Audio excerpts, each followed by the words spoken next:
Sir sir மேல கையை வைக்காதீங்க சார். வண்டியில வந்தம்மா புஷ்டிங்க அந்த போலீஸ் போட்டு அடிச்சுன்னு நான் இது வண்டி எடுக்க விடுவேன். ஆஹா நீ அடிங்க ஃப்ரெண்டு வண்டிமா அந்த வண்டி நான் விட முடியும். வண்டி மேலே கேட்டு ஊருக்குள்ள வந்து போச்சு. நான் வண்டி ரெக்கார்ட் எத்தனை இங்கே போச்சு. நான் இங்க நின்று நான் ரெக்கார்ட் எத்தனை சொல்லிடுறேன். என்ன பண்ணணும் நீங்க இங்க பூச்சி இங்க பேச நான் என்ன ஸ்டேஷன் வரும். ஆமா நான் என் வண்டி தான் நான் ஃப்ரெண்டு வண்டியா இருந்தேன்னா அவரு நான் முடியாதுண்ணா. நீ என்ன பண்ற பண்ணா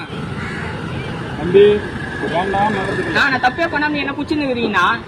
வண்டி நம்பர் பின்னாடி வண்டி நம்பர் இல்ல அது கேளுண்ணா. ஆமா நான் தம்பி வண்டி நான் அந்த வந்துட்டேன். அதை எங்க பூச்சி ரெக்கார்ட் நான் இங்கே காட்டுறேன்னா ரெக்கார்ட் நான் இங்கே காட்டுறேன்னா இங்கதான் பூச்சிங்க டிராபிக் இங்க புத்தா இங்கதான் போய்க்கிறான். நீங்க நான் ஸ்டேஷன் அந்த சும்மா ஃபைன் போட்டுருக்கானா